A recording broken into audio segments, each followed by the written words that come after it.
السلام علیکم ورحمۃ اللہ نحمدہ ونصلی علی رسولہ الکریم اما بعد فاعوذ باللہ من الشیطان الرجیم بسم اللہ الرحمن الرحیم رب اشرح لی صدری ویسر لی امری واحلل عقدۃ من لسانی یفقہوا قولی۔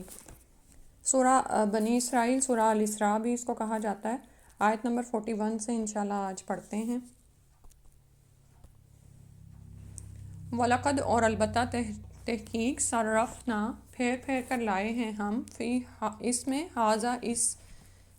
ہاذا اس القرآن قرآن میں لیذکروا تاکہ وہ نصیحت پکڑیں، یعنی خوب غور و فکر کریں، خوب سبق حاصل کریں۔ وما یزیدہم اور نہیں ان کو بڑھاتا، یعنی یہ جو اللہ سبحانہ وتعالیٰ نے اس میں قرآن میں کھول کھول کر مضامین بیان کیے ہیں، یہ ان کو نہیں بڑھاتے الا مگر نفورا نفرت ہی میں۔ ٹھیک ہے، اللہ سبحانہ وتعالیٰ نے قرآن اتارا اور اس میں مختلف مضامین کو پھیر پھیر کے بیان کیا تاکہ لوگ اس سے عبرت حاصل کریں، اس سے نصیحت پکڑیں اور اپنی زندگیوں کو سنوار لیں۔ ٹھیک ہے، جیسے پیچھے بھی ہم نے جو بھی ابھی پچھلی دفعہ ہم نے آیات پڑھی تھی، تو اس میں بھی ہم دیکھتے ہیں کہ جو ہدایات دی گئیں بے بہا نصیحتیں ہیں، حکمت کے موتی ہیں، اور ان پر ہم نے دیکھا کہ ہمارے تہذیب و تمدن اور عقائد و اخلاق کی عمارت استوار ہوتی ہے۔ ٹھیک ہے، اور توحید کے عقائد کا بیان تھا، شروع بھی توحید سے ہو رہا تھا، اختتام بھی توحید پر ہی ہوا۔ تو اللہ سبحانہ تعالیٰ نے انسان کو زندگی گزارنے کے لیے، ہدایت دینے کے لیے اس قرآن میں کھول کھول کر تفصیل کے ساتھ بار بار پھیر پھیر کر مضامین کو بیان کیا، لیکن کافروں کے ساتھ کیا ہوتا ہے کہ وہ اس سے پھر بھی ہدایت نہیں پکڑتے، پھر بھی وہ کوئی سبق حاصل نہیں کرتے۔ ایون تاریخ کے قصے ان کو اگر سنائے جاتے ہیں تو وہ بھی اس سے بھی عبرت حاصل نہیں کرتے۔ عبرت کا مطلب یہ ہوتا ہے نا کہ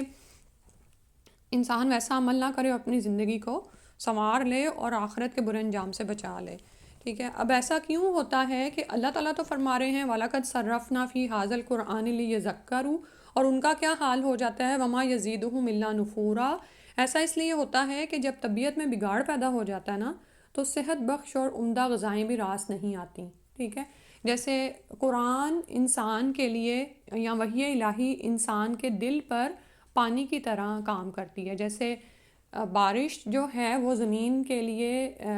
پانی اس کا کام کرتی ہے، اور پھر اس سے مختلف علاقوں میں آپ دیکھیں کہ مختلف اثرات ہوتے ہیں۔ ٹھیک ہے، بعض اوقات زمین تھوڑا سا پانی لے کے اتنی بارآور ہو جاتی ہے، اتنی زرخیز ہوتی ہے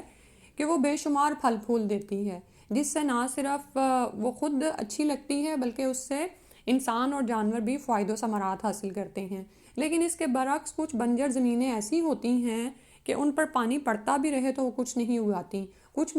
کچھ زمینیں چٹیل ہوتی ہیں، ان پہ پانی پڑتا ہے تو اندر ہی نہیں جاتا، ان سے سلپ ہو جاتا ہے۔ بالکل اسی طرح جب ہم دیکھتے ہیں کہ قرآن میں بار بار وحی الہی کو مردہ دل کے لیے بارش کا کہا گیا، تو اسی طرح یہ مختلف دلوں پر جب پڑتی ہے تو اثرات ایک طرح کے نہیں ہوتے۔ کچھ ایسے ہوتے ہیں کہ جن پر یہ بیان اثر ہی نہیں کرتا، یہ پانی ان کے کوئی کام نہیں آتا، ان کے اوپر سے ایسے گزر جاتا ہے جیسے پہاڑوں پر پڑا ہو اور اس نے اسے کوئی فائدہ نہ دیا ہو۔ یا اسی طرح یا پھر کیا ہے کہ بعض اوقات کوئی ایسی بنجر زمینیں ہوتی ہیں کہ ان پر پڑتا رہتا ہے لیکن کچھ خاردار جھاڑیاں، جھنکار وغیرہ اگ جاتے ہیں۔ ٹھیک ہے، لیکن بعض زمینیں ایسی زرخیز ہوتی ہیں، ذرا نم ہو تو یہ مٹی بڑی زرخیز ہے ساکی، ٹھیک ہے، کہ تھوڑا سا پانی وہ لیتی ہیں تو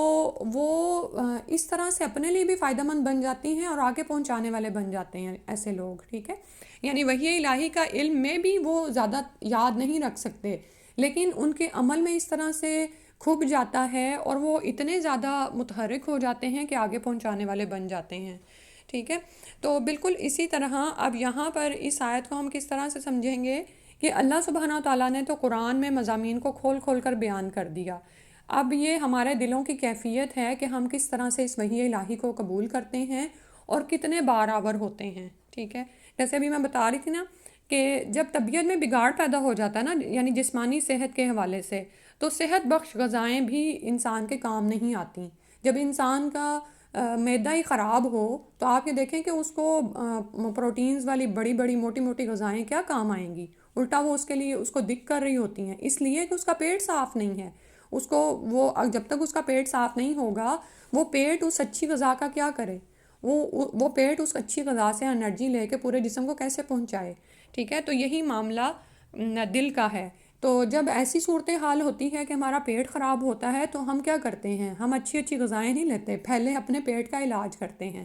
ٹھیک ہے۔ اس کو کچھ ایسی دعائیں کھلاتے ہیں کہ جس سے پیٹ میں سے جراثیم کا صفایا ہو جائے۔ بالکل اسی طرح اگر ہم چاہتے ہیں کہ جب اللہ تعالیٰ نے فرما دیا، اور یہ ہمارا یقین ہے، ایمان ہے کہ اللہ سبحانہ و تعالیٰ اس قرآن میں ہمارے لیے ہدایت کی باتیں پھیر پھیر کے بیان کریں تاکہ ہم اس سے ہدایت پکڑیں، تو جب تک ہم اپنے دل کا مکمل علاج نہیں کر لیں گے ہمیں اس قرآن سے شفا حاصل نہیں ہو سکتی، ہماری دلی بیماریوں کا علاج نہیں ہو سکتا۔ اللہ تعالیٰ فرماتے ہیں نا کہ یہ تو شفا ہے ان امراض کے لیے بھی جو سینوں میں ہیں۔ تو سینوں کے امراض کی اصلاح کیسے ہوگی؟ جب سینوں میں موجود دل کی اصلاح ہو چکی ہوگی، ٹھیک ہے۔ لیکن کافروں کا حال کیا ہے کہ قرآن کریم کے اعلیٰ سے اعلیٰ دلائل سن کر بھی نصیحت قبول کرنے کے بجائے یہ بدبخت بدکتے ہیں اور بات نہیں سنتے اور وحشت کھا کر بھاگ کھڑے ہوتے ہیں، ٹھیک ہے، ایسے جیسے وحشی گدھے ہوں۔ اسی طرح آپ یہ دیکھیں کہ ان پر یہ باتیں اثر کیوں نہیں کرتی، کیونکہ یہ باتیں ان کے خواہشات نفس کے خلاف پڑتی ہیں، ٹھیک ہے۔ انہیں ان پر عمل نہیں کرنا ہوتا، وہ اپنی خواہشات نفس سے باہر نہیں نکل سکتے، اپنے گناہوں کو چھوڑ نہیں سکتے، اپنے عقائد کی اصلاح نہیں کر سکتے، ٹھیک ہے۔ وہ دنیا کی لذتوں میں اس حد تک ڈوبے ہوئے ہوتے ہیں کہ ان کو یہ باتیں راس نہیں آتی، وہ جب ان پر عمل نہیں کرنا چاہتے تو وہ ان کو سنتے بھی نہیں ہیں، ٹھیک ہے۔ تو اس طرح سے ہم اپنے بارے میں دیکھ سکتے ہیں کہ ہمارے دلوں کا کیا حال ہے، کیا ہم اپنے دلوں کا تزکیہ کرتے ہیں، کیا ہم اپنے تقویٰ پر نظر رکھتے ہیں۔ کیونکہ آپ یہ دیکھیں کہ دلوں کا تزکیہ ہو تو پھر صرف ایک لائن کی نصیحت انسان کے کام آ جاتی ہے، لیکن اگر دل ہی بگاڑ کا شکار ہیں تو بڑے بڑے لمبے لیکچرز بھی انسان کے دل پر اثر انداز نہیں ہوتے، بلکہ انسان بوریت کے ساتھ اکتاتے ہوئے ہی ایسی محفلوں میں بیٹھتا ہے۔ تو انشاءاللہ ہم کوشش کریں کہ ہم اپنے دلوں کی اصلاح کی طرف توجہ دیں، اور جس حد تک بھی ممکن ہو، جیسے ابھی بدگمانی کی بات ہو رہی تھی نا کہ کان، آنکھ، ان سب بصارت، سماعت، ان سب کے بارے میں پوچھا جائے گا، تو بعض اوقات کیا ہوتا ہے کہ انسان کے ذہن میں یا دل میں کوئی کسی دوسرے کے بارے میں کوئی برا خیال پلک جھپکتے کی طرح گزرتا ہے، لیکن جو متقی شخص ہوتا ہے وہ اس پر بھی لا حول ولا قوت پڑتا ہے۔ اسی طرح بعض اوقات اللہ کے بارے میں یا رسول کے بارے میں، دین اسلام کے بارے میں شیطان ہمارے دل میں کوئی برا خیال ڈال دیتا ہے، اور وہ واقعی بالکل ایک ہوا کے جھونکے کی طرح ہمارے دل سے گزرتا ہے۔ تو اگر انسان متقی ہوتا ہے، وہ کانشیس مومن ہوتا ہے، تو وہ اس وقت ہی اس کی اصلاح کی کوشش میں پڑ جاتا ہے کہ آخر مجھے یہ برا خیال آیا ہی کیوں، ٹھیک ہے۔ تو اور پھر انسان اللہ کی طرف رجوع بھی کرے کہ یا اللہ ایسا میرے ساتھ نہ ہو، ٹھیک ہے۔ تو ہر وقت انسان کو اپنے دل کی اصلاح کی ضرورت ہے، تزکیہ کرنے کی ضرورت ہے۔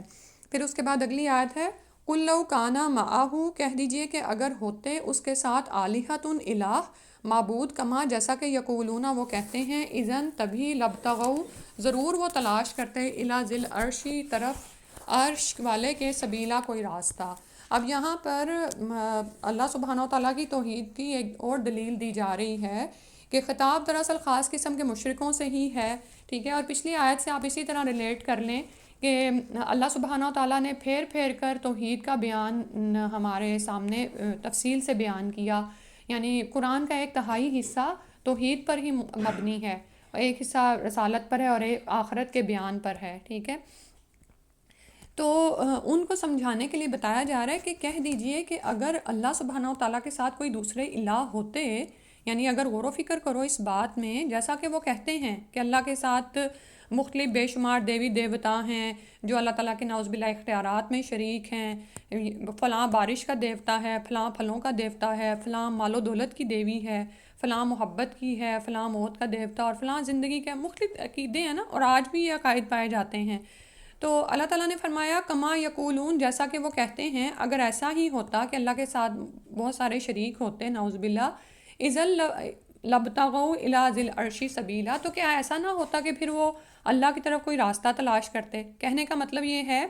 کہ اس عقیدے کی تردید کی جا رہی ہے کہ ایسا نہیں ہے کہ اللہ کے ساتھ دوسرے بھی الہ اس کے اختیارات میں یا اس کے کاموں میں کوئی اختیار رکھتے ہیں، کیونکہ اگر ایسا ہوتا اور ہر دیوتا اپنے اپنے اختیارات استعمال کرتا تو کائنات کا سارا نظام ہی دھرم بھرم ہو جاتا، ٹھیک ہے۔ قحط کا دیوتا بارش روکنا چاہتا تو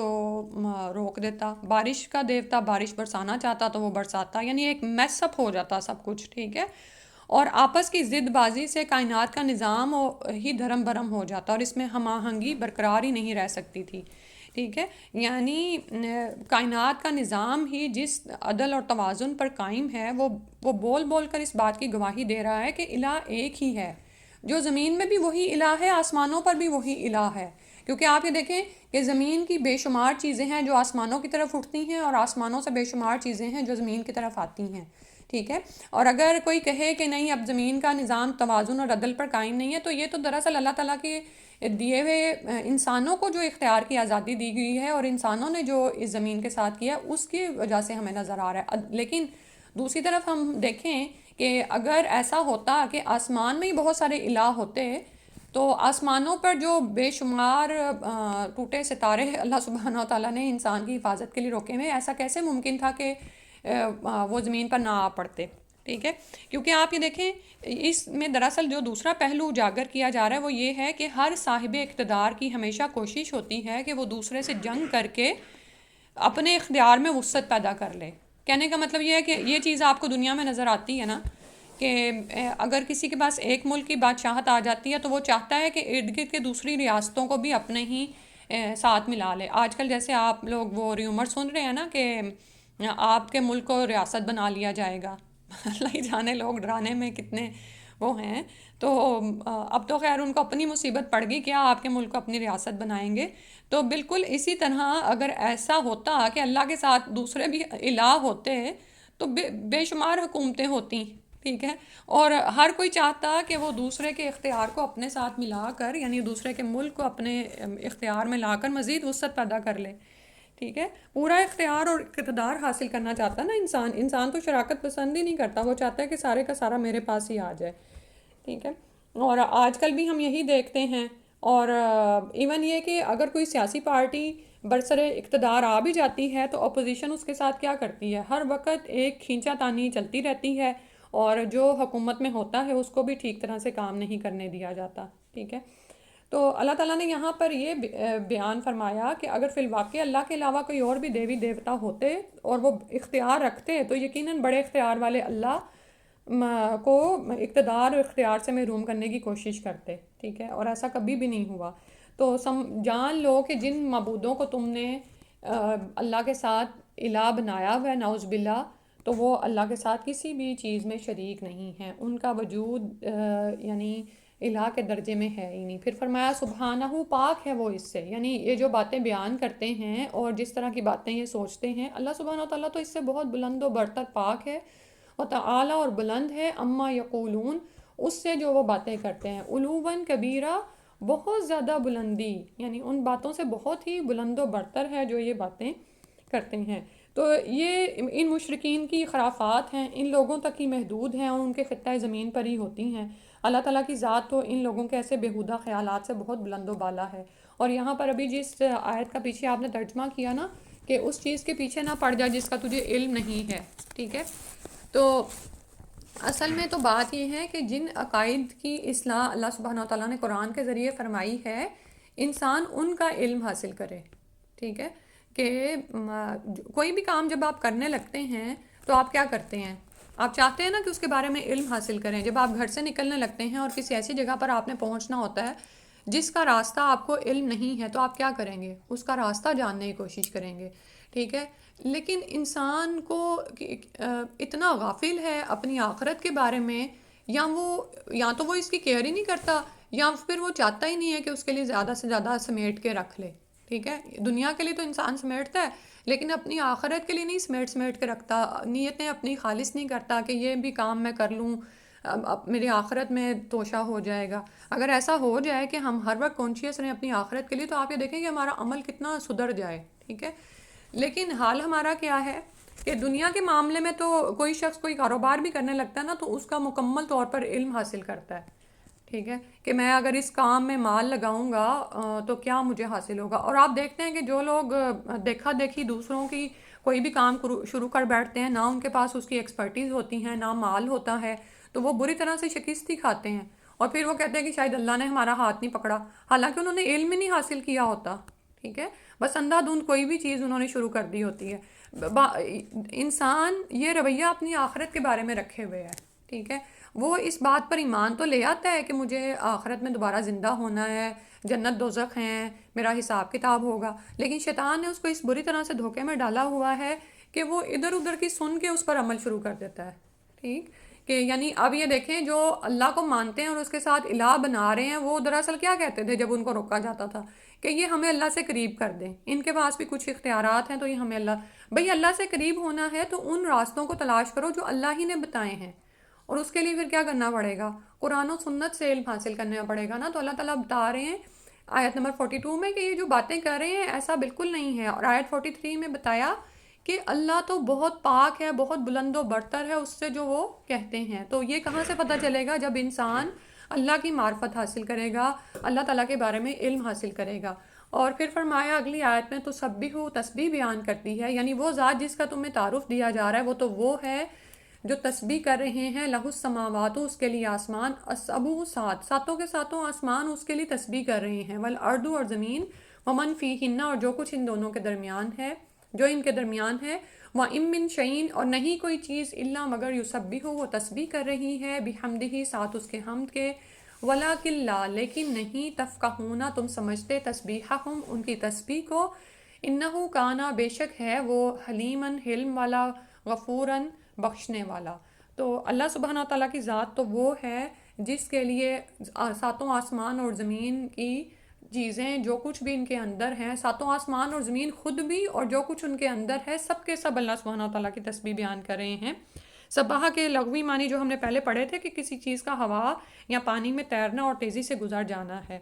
ٹھیک ہے، اور پھر اس لفظ کا استعمال کسی کام کو صورت کے ساتھ انجام دینے پر بھی ہونے لگا، جیسے کہ ارشاد باری تعالیٰ ہے ان لکا فی النہاری سبحن طویلا، کہ دن کے وقت تو آپ کو اور بہت سے شغل ہوتے ہیں، ٹھیک ہے، اور سبحان کا لفظ سبحہ کا مصدر ہے، جیسے غفرہ سے غفران ہے، اور اس میں مبالغہ پایا جاتا ہے۔ تو ہم دیکھتے ہیں کہ کائنات میں لاکھوں کروڑوں سیارے فضا میں نہایت تیزی سے گردش کر رہے ہیں، نہ ان میں کبھی لغزش پیدا ہوتی ہے، نہ جھول، نہ ہی تصادم اور ٹکراؤ ہوتا ہے۔ تو اس سے ظاہر ہوتا ہے کہ یہ سب اللہ سبحانہ و تعالیٰ کے مطیع و فرما بردار ہیں، اور یہاں پر تسبیح سے مراد دراصل ان کا وہ کام بھی ہے جو ان کے اندر ان بلڈ کر دیا گیا ہے، ٹھیک ہے، یعنی جو انہوں نے کام کرنا ہے وہ ان کو سکھا دیا گیا ہے۔ اللہ سبحانہ و تعالیٰ اپنی تقدیر، تدبیر، انتظام میں نہایت محکم ہیں، اور اللہ تعالیٰ کے جو تمام اعمال ہیں ہر قسم کی بے تدبیری اور عیب یا نقص سے پاک ہیں، ٹھیک ہے۔ تو یہ کائنات کی تمام جو جملہ اشیاء ہیں ان کا آپ عمل دیکھ لیں،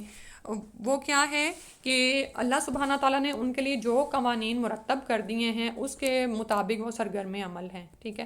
یعنی ان کی تسبیح آپ کہہ لیں کہ فرما برداری یا عبادت ہے، اور اسی طرح یعنی یہ اپنے زبان حال سے بھی گواہی دے رہے ہیں، یعنی اپنے عمل سے بھی کہ ہم اللہ کے مطیع ہیں، اور اس کے علاوہ آپ ان کو ظاہری طور پر بھی لے سکتے ہیں، کیونکہ جیسے ہم جانتے ہیں کہ رسول صلی اللہ علیہ وسلم نے بھی جب وہ منبر چھوڑا تھا نا تو وہ رو رہا تھا، ٹھیک ہے، تو اس سے ہمیں پتہ چلتا ہے کہ ان کے اندر بھی حس موجود ہے، اور اللہ تعالیٰ کی وہ تسبیح بیان کرتے ہیں، اور ہم اس کو سمجھ نہیں سکتے، لیکن ہم جانتے ہیں کہ اس کی نشانیاں بھی ہمیں ملتی ہیں کہ رسول صلی اللہ علیہ وسلم نے ایک دفعہ صحابہ کرام کو کچھ بے جان اشیاء کی تسبیح سنوائی تھی، ٹھیک ہے، تو یہ ان کی تسبیح جو ان سی ہے وہ حصی بھی مراد ہو سکتی ہے، اور دوسرا یہ کہ زبان حال سے اللہ سبحانہ و تعالیٰ کی تسبیح بیان کر رہے ہیں، اور یعنی وہ تسبیح کیا ہے کہ اللہ سبحانہ و تعالیٰ پاک ہے، یعنی انسان نعوذ باللہ کیا کر رہا ہے، پیچھے جو فرمایا نا، یہ جو آیت نمبر 42 میں آ رہا ہے کہ اللہ کے ساتھ الہ بنا لی ہے، تو 43 میں فرمایا سبحانہ، اس کا مطلب یہ ہوتا ہے کہ اللہ تعالیٰ ہر قسم کے عیب، نقص اور کمی سے پاک ہے۔ اللہ کے ساتھ شریک ٹھہرانا دراصل اللہ کے ساتھ کمی کو بیان کرنا ہے، کہ نعوذ باللہ اللہ کی ذات ایسی نہیں ہے کہ وہ اکیلی تمام کائنات کو کنٹرول کر سکے، ٹھیک ہے، اس کے برعکس یہاں پر اب ان کائنات کی اشیاء کو بتایا جا رہا ہے، یعنی کمپیریزن پہ لایا جا رہا ہے کہ تم دیکھو کہ ساتوں آسمان اور زمین اور ان کی آپ حجم دیکھیں کتنے بڑے بڑے ہیں نا،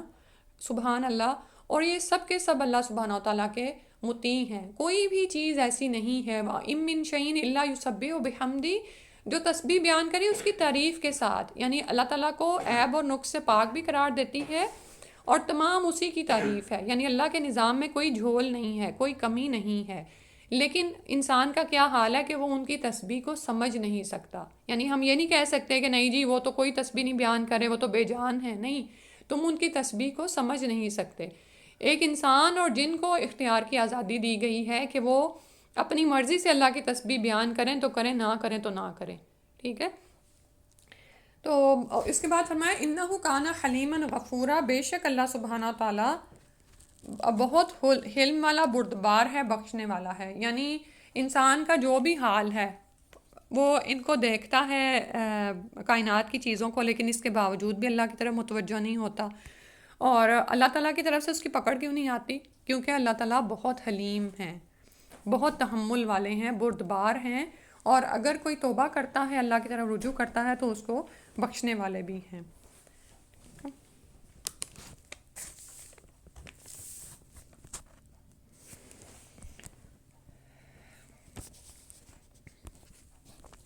اس کے بعد فرمایا وَإِذَا، اور جب قرأت القرآن،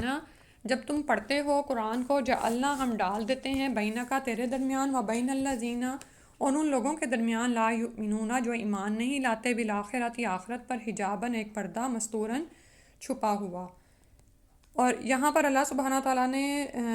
پھر سے توحید کا ہی بیان ہے کہ جب اللہ تعالیٰ کا ذکر آتا ہے، اللہ تعالیٰ کے قرآن کا ذکر آتا ہے اور کوئی بات ان کو بتائی جاتی ہے قرآن سے، تو کیا ہوتا ہے کہ وہ لوگ جو غیر مومن ہیں، جو ایمان نہیں لائے، آخرت پر ایمان نہیں رکھتے ہیں، ان کے اور نبی صلی اللہ علیہ وسلم کے درمیان ایک غیر مرئی پردہ حائل ہو جاتا ہے، ٹھیک ہے، ایک حصی پردہ حائل ہو جاتا ہے، یعنی ایک ایسی چیز جو نظر تو نہیں آتی۔ تو یہ چھپا ہوا پردہ جو غیر مرئی پردہ ہے، یہ دلوں پر پڑا ہوا ہے،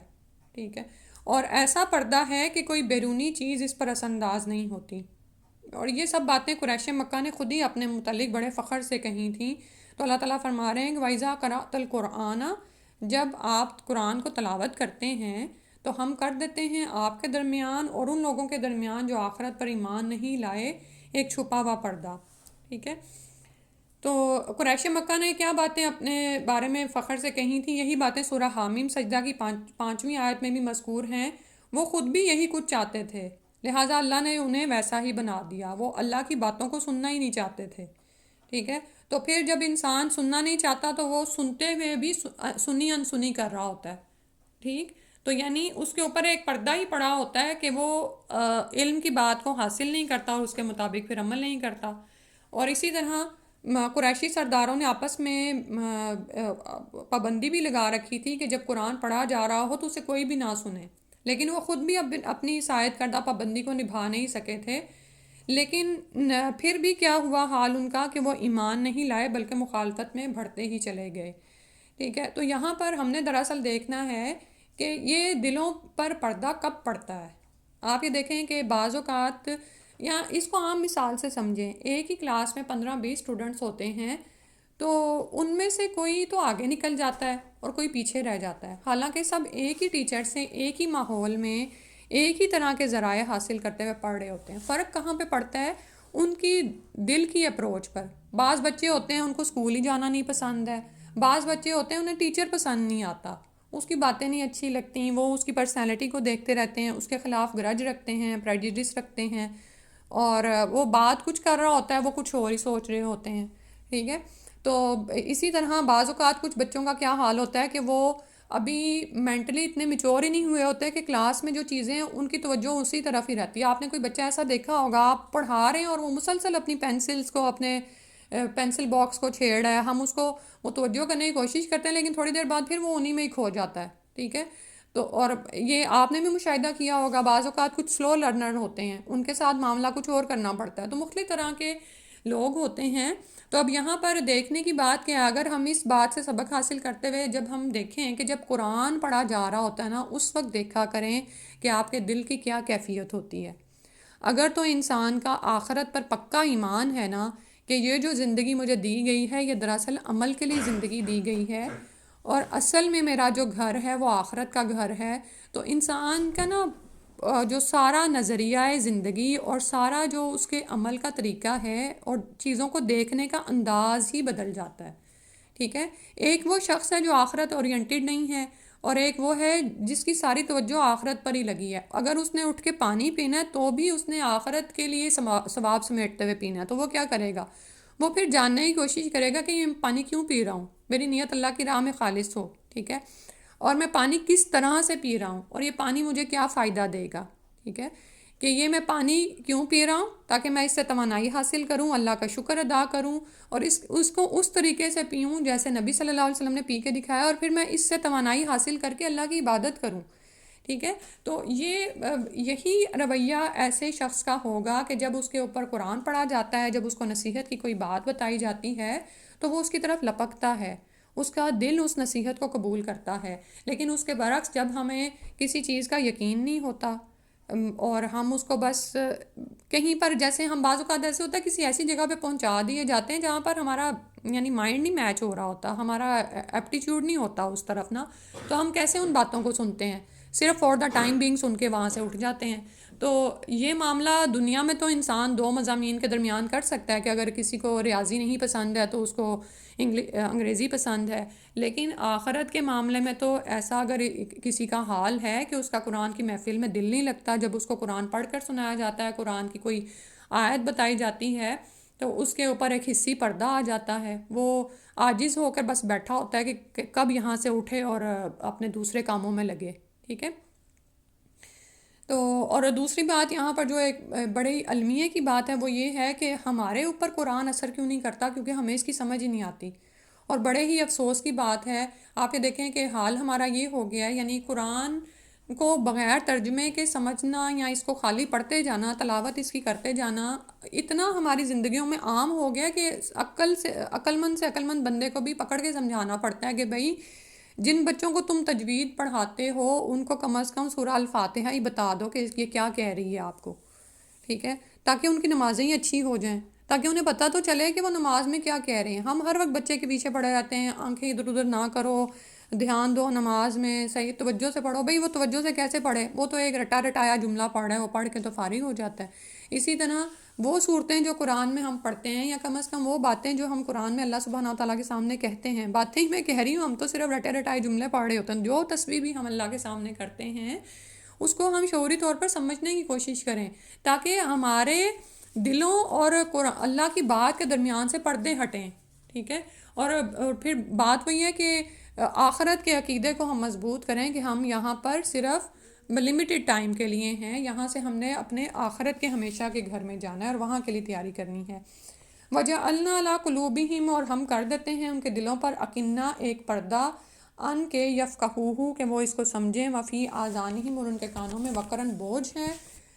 یعنی اب انہیں کافروں کا ہی حال بتایا جا رہا ہے، مشرکین کا ہی، کہ اور یہاں پر اللہ تعالیٰ ناانصافی نہیں کر رہے، ٹھیک ہے، جیسے ابھی میں نے آپ کو کھول کے بتائی ہے نا بات، کہ یہ آپ کے دلوں کی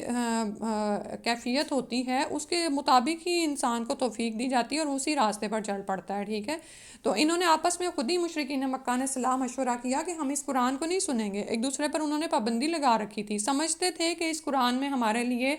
فائدہ ہے، لیکن اپنی جو زندگی تھی، جو آسائشیں تھیں جس میں وہ پھنس گئے ہوئے تھے، اس سے باہر آنے کو تیار نہیں تھے،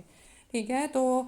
یہاں پر نسبت اللہ تعالیٰ نے اپنی طرف کی کہ ہم نے ان کے دلوں پر پردہ ڈال دیا ہے، اب جس راستے پر وہ چڑھے اسی پر رہ گئے، اور ان کے کانوں میں بوجھ ہے۔ جب بوجھ ہوتا ہے نا تو کیا ہوتا ہے کہ بات سنائی نہیں دیتی ہے، سمجھ نہیں آتی ہے، کانوں کے اندر ہی نہیں جاتی ہے، ٹھیک ہے۔ جیسے اگر بعض اوقات کیا ہوتا ہے کہ کسی فنکشن کے موقع پر آپ نے دیکھا ہوگا عورتیں بڑے بڑے جھمکے پہن لیتی ہیں، تو وہ ان جھمکوں کے بوجھ سے اتنی بیزار ہوتی ہیں کہ اپنی دوست کی اچھی طرح سے بات بھی نہیں سن سکتی، لیکن فیشن کے مارے انہوں نے وہ کام کیا تو ہوتا ہے، لیکن اس بوجھ کی وجہ سے وہ کانوں کی سماعت پر اثر انداز ہو رہا ہوتا ہے۔ تو بالکل اسی طرح سے یہاں پر فرمایا کہ ان کے کانوں پر بوجھ ہے کہ وہ اس کو سمجھ لیں، یعنی وہ ان کو یہ باتیں سمجھ نہیں آتی۔ وَإِذَا ذَكَرْتَ، اور جب تو ذکر کرتا ہے ربا کا، اپنے رب کا، فی القرآن، قرآن میں، وحدہ، صرف اسی اکیلے کا، یعنی جب اللہ کی توحید کا بیان ہوتا ہے قرآن میں، ولو، تو وہ الٹے پھرتے ہیں، علی ادبارہم، اپنی پشتوں پر، اپنی پیٹھوں پر، نفوراً، نفرت میں آ کر۔ اور اب ایک اور بات جو یہاں پر فرمائی جا رہی ہے کہ جب اللہ سبحانہ و تعالیٰ کا اکیلے کا قرآن میں ذکر آتا ہے تو ظاہر ہے پھر اس کا کیا مطلب ہے کہ ان کو سمجھایا جاتا ہے کہ اللہ ہی ہے، اس کے ساتھ کوئی معبود نہیں ہے، تو وہ اس بات کو اپنے معبودوں کی توہین سمجھتے، ٹھیک ہے، اور اپنے آباء و اجداد کی بھی کہتے تھے نا کہ ہم وہ دین کیسے چھوڑ دیں جس پر ہمارے آباء و اجداد تھے۔ تو اللہ تعالیٰ نے فرمایا کہ وَإِذَا ذَكَرْتَ رَبَّكَ فِي الْقُرْآنِ وَحْدَهُ، جب توحید کا بیان آتا ہے تو وہ اپنی پیٹھوں کے بل نفرت سے پھر جاتے ہیں اور غصے اور نفرت کی بنا پر وہاں سے بھاگ اٹھتے ہیں۔ اور یہ بات آپ یہ دیکھیں کہ دور نبوی کے مشرکین مکہ کے ساتھ ہی مخصوص نہیں تھی، آج بھی آپ کو یہ چیزیں ملتی ہیں، اور اس کا انجام کیا ہوتا ہے کہ ہم سنتے ہیں کہ قرآن کی یہ محفل ہے، لیکن ہم پہلے پوچھنا شروع ہو جاتے ہیں اچھا کون سے مولانا آئیں گے اور کیا بتائیں گے، ٹھیک ہے، کیوں؟ اس کی وجہ کیا ہے کہ ہم چاہتے ہیں کہ ہم جس فرقے سے اٹیچ ہیں یا جس سے ہمارے دل جڑے ہوئے ہیں، یعنی دل ہم نے اللہ سے تو جوڑے نہیں، نہ تو قرآن اور حدیث سے جوڑے، ہم نے تو گروپ سے جوڑ لیے نا، کوئی کسی فرقے سے جڑ گیا، کوئی کسی فرقے سے جڑ گیا، تو جب اگر وہ کسی دوسرے فرقے کے کسی درس میں چلا بھی جاتا ہے تو پھر وہ وہاں پر یہ چیک کر رہا ہوتا ہے کہ اچھا میرے مولانا کا تو نام نہیں آیا، اور انہوں نے تو وہ جو میرا کوئی خاص عقیدہ تھا اس کے خلاف کوئی بات کر دی، یا پھر یہ کہ کسی بھی عقیدے کی بات نہ ہوئی۔ بعض اوقات کیا ہوتا ہے کہ جو تو صرف قرآن و سنت سے جوڑنے والے لوگ ہیں نا، وہ کیا کرتے ہیں، وہی بات ہے جو یہاں پر آ رہی ہے، وَإِذَا ذَكَرْتَ رَبَّكَ فِي الْقُرْآنِ وَحْدَهُ، وہ اکیلے اللہ کا ہی ذکر کرتے ہیں، وہ آپ کے خاص پیر فقیر کا یا آپ کے خاص فرقے کے اماموں کا ذکر نہیں کرتے کہ ان کی تعریف میں کلابے ملائیں، وہ صرف اللہ سبحانہ تعالیٰ کا ذکر کرتے ہیں، لوگوں کو اللہ سے جوڑتے ہیں، توحید کا بیان دیتے ہیں، اور رسالت کے بارے میں بتاتے ہیں، اللہ کے نبی کی سنتیں بتاتے ہیں، اللہ کے نبی صلی اللہ علیہ وسلم کی سنت پر عمل پیرا ہونے کو کہتے ہیں۔ تو ایسی باتیں ایسے لوگوں کو پسند نہیں آتی، ٹھیک ہے، جو اپنے پیروں کی واہ واہ چاہتے ہیں یا اپنے کسی خاص فرقے کے اماموں کی واہ واہ چاہتے ہیں، تو وہ کیا کرتے ہیں، وہ پھر ایسی جگہوں سے بھاگتے ہیں، ان کے دل نہیں لگتے، ٹھیک ہے، وہ کیا چاہتے ہیں کہ ان کے بزرگوں کی بھی کرامات بیان کی جائیں، بزرگوں کی مد و ثنا کی جائے، اور وہ پتہ کہاں پر خوش ہوتے ہیں، کن تقریبات میں جا کر جہاں پر یہ سب کچھ ہوتا ہے، قوالیاں ہوتی ہیں جہاں پر ان کے بزرگوں کے لیے دھمال ڈالے جاتے ہیں، یا ان کے یہاں اسی طرح دینی محفلوں میں بھی صرف اپنے ہی امام کا خاص طور پر تذکرہ کیا جاتا ہے، ان کے بارے میں باتیں بتائی جاتی ہیں، دوسروں کے بارے میں غلط بیانات دیے جاتے ہیں، یعنی لوگوں خود بھی دین کو ایک عجیب سی چیز بنا دیتے ہیں اور دوسرے لوگوں کو بھی اس راہ سے روکتے ہیں، ٹھیک ہے، کہ باہر جا کر بھی پھر اسی طرح کی وہ پھیلاتے ہیں۔ تو آپ یہ دیکھیں کہ ہم میں سے کتنے لوگ ہیں، یہ آیت کوئی صرف اس زمانے کے لیے نہیں ہے، آج بھی آپ یہ دیکھیں کہ جب توحید باری تعالیٰ کا بیان ہوتا ہے تو کتنے ہی لوگ ہیں جن کی طبیعت اس سے بور ہو جاتی ہے کہ بھی تم تو صرف اللہ ہی کی بات کرتے رہتے ہو ہیں، تو اور بعض اوقات کسی جمعے کے خطبے میں آپ پہنچیں تو وہاں پر آپ پہنچ کر حیران ہوتے ہیں کہ بجائے یہ کہ لوگوں کو چھوٹی چھوٹی نصیحتیں کی جائیں، تفرقہ بازی میں پڑھ کے اپنے فرقے کی تعریفیں بیان کی جا رہی ہوتی ہیں اور دوسرے فرقے کو یعنی وہ گھٹیا بیان کیا جا رہا ہوتا ہے، نعوذ باللہ من ذالک۔ تو یہاں پر ان کی اسی نفرت کا ذکر ہے، وَلَّوْ عَلَىٰ أَدْبَارِهِمْ نُفُورًا، کہ نفرت کے مارے وہ اپنی پیٹھوں کے بل پلٹ جاتے ہیں۔ اللہ تعالیٰ نے فرمایا نحن عالم، ہم خوب جانتے ہیں، بما ساتھ اس کے جو یستمعون وہ سنتے ہیں، بھی ساتھ اس کے از یستمعون الیک جب وہ سنتے ہیں آپ کی طرف، وَإِذْهُمْ اور جب وہ نجوا سرگوشیاں کرتے ہیں، اذ یقول الظالمون جب ظالم کہتے ہیں، ان تتبعون نہیں تم پیروی کرتے، الا مگر رجلا ایک آدمی کی مسحورا سحر زدہ۔ تو اللہ تعالیٰ نے فرمایا کہ جس وقت وہ آپ کو سننے بھی آتے ہیں تو ہم جانتے ہیں کہ ان کا سننے کا مقصد کیا ہوتا ہے، بما یستمعون به اذ یستمعون الیک، یعنی بعض اوقات وہ آپ کی باتیں اگر غور سے سنتے ہیں تو اس لیے نہیں کہ انہیں ہدایت نصیب ہو، بلکہ اس لیے کہ کوئی ایسا نقطہ یا پوائنٹ ہاتھ آ جائے جس کی بنا پر وہ یا تو نبی کی تکذیب کر سکیں، اس کا مذاق اڑا سکیں، اور یا پھر کوئی نہ کوئی نقطہ اپنے وحدانیت کے خلاف کوئی تلاش کر سکیں، ٹھیک ہے، تو قریش مکہ ہی کو دیکھ لیں، انہوں نے پابندی تو لگا رکھی تھی کہ ان کا کوئی شخص قرآن نہیں سنے گا، لیکن ایک تو یہ کہ اس کلام میں کچھ حلاوت اور دل نشینی اس قسم کی تھی کہ وہ اپنی عائد کردہ پابندیوں کے باوجود سننے آ جاتے تھے، چوری چھپے رات کے اندھیروں میں قرآن سنتے تھے، اور پھر جب کسی کو ایک دوسرے پر یہ شک پڑ جاتا کہ اس نے قرآن سنا ہے تو وہ آپس میں یہ کہتے تھے کہ یہ کس شخص کی بات کر رہے ہو، وہ جو جادو زدہ ہے، یعنی جس پر جب رات کو وہ سرگوشیاں کرتے تو کہتے، ظالم لوگ کہتے کہ تم تو ایک جادو مارے کی یعنی پیروی کر رہے ہو، ٹھیک ہے، نعوذ باللہ۔ پھر وہ نبی صلی اللہ علیہ وسلم کو مسحور کہتے، کبھی ساحر، کبھی کاہن، کبھی شاعر کہتے۔ اور پھر یہ دیکھیں کہ یہ جو آیا نا کہ وَإِذْ هُمْ نَجْوَىٰ إِذْ يَقُولُ الظَّالِمُونَ إِن تَتَّبِعُونَ إِلَّا رَجُلًا مَّسْحُورًا، کہ ایک بات پر بھی قائم نہیں رہتے تھے، کبھی آپ کو سحر زدہ کہہ رہے ہیں، پھر خود ہی اس کی تردید کرتے، پھر کہتے وہ کاہن ہے، کبھی شاعر کہنے لگے، تو یعنی وہ تو خود بھی کسی بات پر متفق نہیں ہو رہے تھے، تو اس کا کیا مطلب ہے کہ وہ صرف جھٹلانے کے لیے ایسا کرتے تھے، ٹھیک ہے۔ انظر کیفا ضربوا لک الامثال، دیکھو تو کیسی وہ بیان کرتے ہیں آپ کے لیے مثالیں، فضلوا تو وہ بھٹک گئے ہیں، فلا یستطیعون سبیلا تو وہ اب کامیاب نہیں ہو سکتے، راہ نہیں پا سکتے۔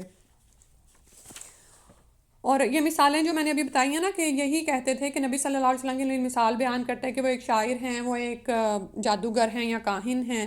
تو اللہ تعالیٰ نے فرمایا کہ اب یعنی جو سچی باتوں کو ماننے کی بجائے وہ نبی صلی اللہ علیہ وسلم پر الزام تلاشی کرتے اور ان کو ایسی باتیں کرتے، حالانکہ اس میں کوئی دلیل نہیں، یعنی کبھی ایک پوائنٹ پر ہوتے تو کبھی دوسرے پر چلے جاتے۔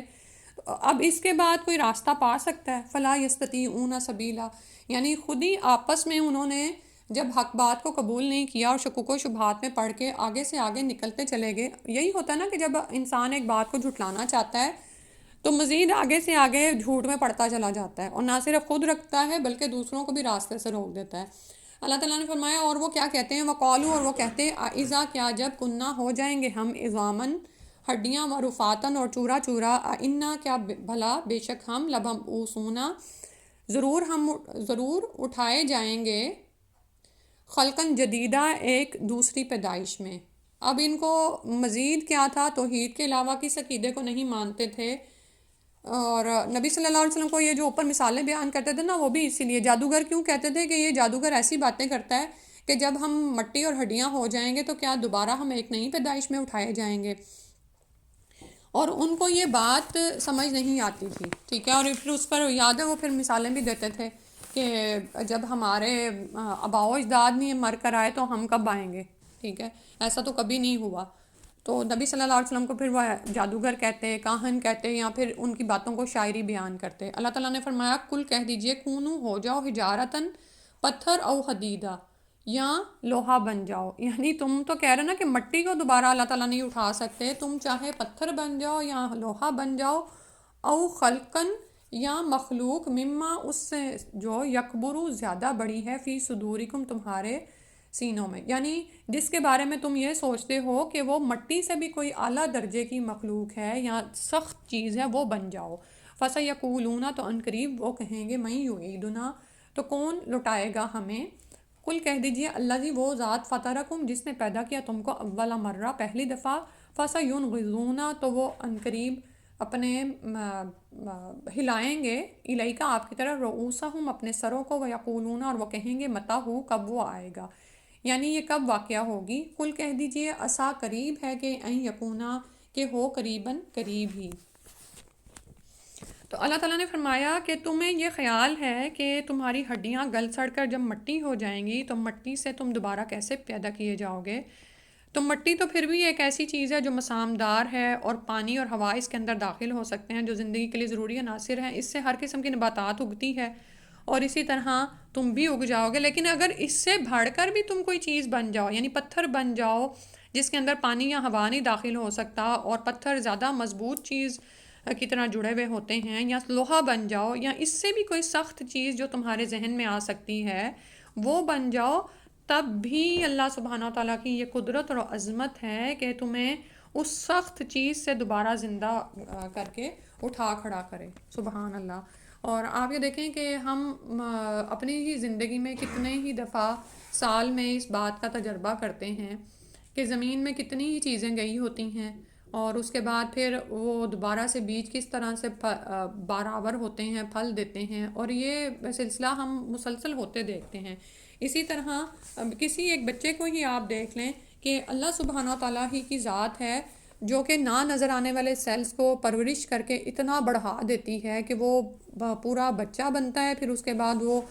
جیتا جاگتا باشعور انسان بن جاتا ہے، 40 سال کے بعد مزید وہ رشد کی عمر کو پہنچتا ہے، پھر اس کے بعد دوبارہ اس کی ہڈیاں بھربھرانی شروع ہوتی ہیں. یعنی یہ پیدائش کا عمل تو ہر انسان اگر غور و فکر کرے تو اپنے سامنے دیکھتا ہے. تو کیا اللہ سبحانہ و تعالیٰ مٹی سے تمہارے اس وجود کو دوبارہ زندگی نہیں بخش سکتے؟ اور مٹی تو کیا، تم چاہے اس سے بھی بڑھ کر کوئی چیز بن جاؤ، اللہ سبحانہ و تعالیٰ اس کو لوٹا لیں گے. فَسَيَقُولُونَ مَن يُعِيدُنَا. تو وہ نعوذ باللہ آپ یہ دیکھیں کہ پھر وہ کیا کرتے ہیں کہ کہتے ہیں کہ کون ہمیں لوٹائے گا. اللہ تعالیٰ نے فرمایا وہ ذات جس نے تمہیں پہلی دفعہ پیدا کی ہے اس کے لیے دوسری دفعہ پیدا کرنا کیا مشکل ہے. تو وہ آپ کی طرف اپنے سروں کو مٹکائیں گے. یہ ہوتا ہے کہ یعنی جب کسی بات کی سمجھ نہ آئے یا ایٹیٹیوڈ شو کرنا ہو تو اس طرح انسان آگے کرتا ہے. تو اور کہیں گے کہ اچھا پھر وہ کب واقعہ ہوگا، کہ اگر ایسی ہی بات ہے. اور پھر بعض اوقات یہ بھی کہتے تھے نا کہ اچھا لے آؤ اس کو پھر جس کی ہمیں دھمکی دیتے ہو. قل کہہ دیجئے عسیٰ ان یکون قریبا، ہو سکتا ہے کہ قریب ہی لگا ہو، یعنی آنے ہی والا ہے. کہ جس چیز، اور آپ یہ دیکھیں کہ جس چیز نے واقعہ ہونا ہوتا ہے وہ تو ایک یقینی عمل ہوتا ہے، وہ تو قریب ہی ہوتی ہے. انسان کی بھی موت یقینی ہے لیکن وقت معین نہیں ہے، کسی بھی وقت آ سکتی ہے، ابھی بھی آ سکتی ہے. تو اس کو قریب ہی سمجھنا چاہیے. اور ساتھ میں ہمارے لیے یہاں پر کیا سبق ہے کہ ہم اپنی غفلت اور سستی سے باہر آ جائیں اور اپنے اعمال میں تیزی کریں تاکہ اپنی آخرت کے لیے زیادہ سے زیادہ ذخیرہ جمع کر لیں. کیونکہ ہمیں نہیں پتہ کب آئے گی. کل عسیٰ ان یکون قریبا، ہمیں نہیں پتہ کہ کب موت آ کے ہمیں پکڑ لے گی اور یعنی عمل کی مہلت ہی ختم ہو جائے گی. اور اس کے ساتھ ساتھ ہم ایسے اعمال کر جائیں جو ہمارے لیے پیچھے اچھا صدقہ جاریہ بن جائیں. اپنی اولاد پر ہم محنت کر کے ان کو اس دنیا میں یعنی صالح نیکوکار اولاد چھوڑ جائیں. اسی طرح اپنے مال کو ان جگہوں پر انویسٹ کریں جہاں سے ہمیں ہماری موت کے بعد بھی صدقہ جاریہ پہنچتا رہے. اسی طرح جو علم ہمارے پاس ہے اس کو کل پر نہ ٹال دیں کہ کل میں بڑی ہو جاؤں گی یا میں زیادہ سیکھ جاؤں گی تو میں بتانا شروع کروں گی. نہیں، بلغوا انی ولو آیا. نبی صلی اللہ علیہ وسلم نے کیا فرمایا تھا کہ ایک ہی بات چاہے بلغوا انی، پہنچا دو مجھ سے، یعنی مجھ سے لے کر آگے پہنچاؤ، ولو آیا، چاہے ایک ہی آیت ہو. یعنی کچھ لوگ اس چک میں ڈالتے ہیں کہ جب تم اتنی احادیث سیکھ جاؤ گی، اتنے فقہ سیکھ جاؤ گی پھر تم کسی کو پڑھانا. بھائی ہم کب کہہ رہے ہیں تمہیں کہ تم فقہ سکھاؤ؟ اللہ تعالیٰ تو قرآن میں ہی اب کہہ رہے ہیں کہ آپ توحید کا بیان دو، لوگوں کو اللہ سے ہی جوڑ دو. یہ کام تو ہر کوئی شخص جس کو تھوڑی اللہ کی معرفت حاصل ہو گئی وہ کر سکتا ہے نا. لیکن ہم کیا کرتے ہیں، ہمارے لیے پابندی لگا دی گئی ہے کہ بھئی تم نے منہ نہیں کھولنا، پتہ نہیں تمہارے منہ سے کوئی غلط بات نہ نکل جائے. اور شیطان ہمیں اس وسوسے میں ڈالے ہی رکھتا ہے اور ہماری زندگیاں گزر جاتی ہیں. اور وہ علم، وہ غور و فکر جو اللہ تعالیٰ نے ہر انسان کو الگ الگ ملا ہے نا، یعنی میں کسی اور طرح سوچتی ہوں، آپ کسی اور طرح سوچتی ہیں. آپ اپنے بچوں کو جس طرح سمجھا سکتی میں نہیں سمجھا سکتی، ٹھیک ہے. تو ہر شخص کا کام ہے کہ وہ اس زندگی میں اپنے آخرت کے لیے کر جائے کچھ، کیونکہ وہ تو لگی ہوئی ہے پاس ہی، کب پتہ ہے کب آ جائے، ٹھیک ہے. اور اس نہ صرف اپنے عمل کو سنوارے بلکہ اپنے بعد ایسے اعمال چھوڑ جائے، وہ علم جو اس کے لیے علم نافع بنے، صدقہ جاریہ بن جائے، وہ بھی ساتھ ساتھ پھیلاتا رہے. یوم یدعوکم، جس دن وہ پکارے گا تم کو، فتستجیبون، تو تم جواب دو گے، بحمدہ، ساتھ اس کے حمد کے، وتظنون، اور تم گمان کرو گے، ان لبثتم، نہیں ٹھہرے تم، الا قلیلا، مگر تھوڑے ہی وقت. یعنی جب قیامت آ جائے گی تمہیں کھڑا ہونے کا حکم دیا جائے گا تو تم تو کھڑے ہو جاؤ گے، بلا چون چراں اس کے سامنے حاضر ہو جاؤ گے. یہ ساری باتیں تمہیں بھول جائیں گی. اور اس دن جب سارے حجابات اٹھ جائیں گے تو انسان یہ دیکھے گا کہ یعنی جو کچھ وہ زندگی میں کرتا رہا اور توحید سے کا ہی انکاری رہا یا اپنی زندگی کو غفلت اور سستی میں گزارتا رہا، تو اسے سمجھ آئے گی یہ تو تھوڑی سی زندگی تھی جس کو ایسے ہی فضول اعتراضات میں اور آرگیومنٹس کر کے ہی ضائع کر دیا. تو اس وقت انسان دیکھے گا کہ قادر مطلق ذات تو صرف اللہ تعالیٰ کی ہی ہے، اور اسی کی حمد کرتا ہوا اٹھے گا، جواب دیتا ہوا سارے انسان اٹھ کھڑے ہوں گے. اور جب وہاں پر وہ حاضر ہوگا وَتَظُنُّونَ إِن لَبِثْتُمْ إِلَّا قَلِيلًا، تو اسے لگے گا کہ یہ تو چھوٹی سی ایک زندگی دی گئی تھی جو کہ خواب کی طرح گزر گئی. اللہ سبحانہ و تعالیٰ سے دعا ہے کہ ہم اس زندگی کو غفلت میں نہ گزاریں اور اس سے اپنی آخرت کا بہترین ساز و سامان، قیمتی ساز و سامان حاصل کر لیں. آمین یا رب العالمین. انہی آیات کی تلاوت سن لیتے ہیں.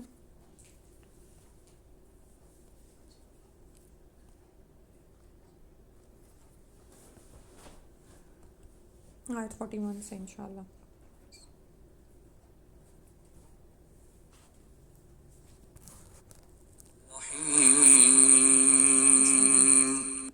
وَلَقَدْ صَرَّفْنَا فِي هَذَا الْقُرْآنِ لِيَذَّكَّرُوا وَمَا يَزِيدُهُمْ إِلَّا نُفُورًا.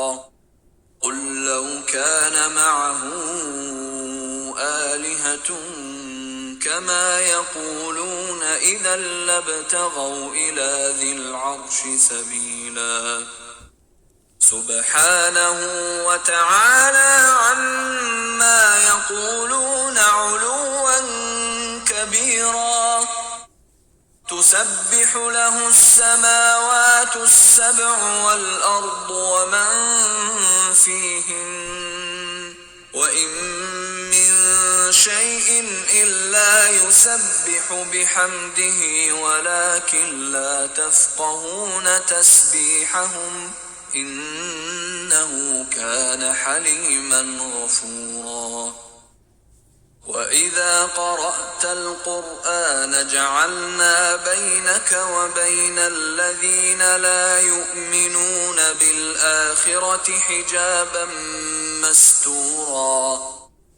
وجعلنا على قلوبهم أكنة أن يفقهوه وفي آذانهم وقرا. وإذا ذكرت ربك في القرآن وحده ولوا على أدبارهم نفورا. نحن أعلم بما يستمعون به إذ يستمعون إليك وإذ هم نجوى إذ يقول الظالمون إن تتبعون إلا رجلا مسحورا. انظر كيف ضربوا لك الأمثال فضلوا فلا يستطيعون سبيلا. وقالوا أإذا كنا عظاما ورفاتا أإنا لمبعوثون خلقا جديدا. قل كونوا حجارة أو حديدا أو خلقا مما يكبر في صدوركم فسيقولون من يعيدنا قل الذي فطركم أول مرة فسينغضون إليك رؤوسهم ويقولون متاه قل عسى أن يكون قريبا. يوم يدعوكم فتستجيبون بحمده وتظنون إن لبثتم إلا قليلا. وقل سبحانك اللهم وبحمدك نشهد أن لا إله إلا أنت نستغفرك ونتوب إليك. السلام علیکم ورحمۃ اللہ.